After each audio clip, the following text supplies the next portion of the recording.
Now go back to your feature decoding in your data layer, where go to, for example, Samsung, and now we need to change our way from hard-coded strings to localized string resource.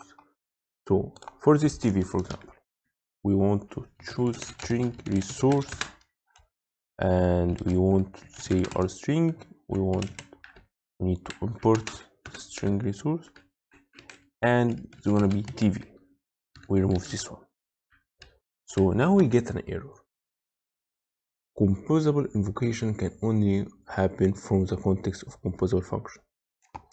So the problem here is that we want to access the string resource, which is a composable function, in non-composable function, and that actually makes sense because string resource is composable, and our class here, Samsung Decoder, is just a helper class, not really important in composable functions.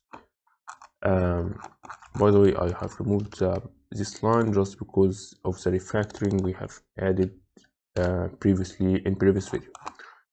So that's really an issue. But if we try to add this string resource, let's say in some UI like home, app bar, in whatever in composable function, say value x string resource, and let's say TV, it's gonna work fine because it's being called in composable function.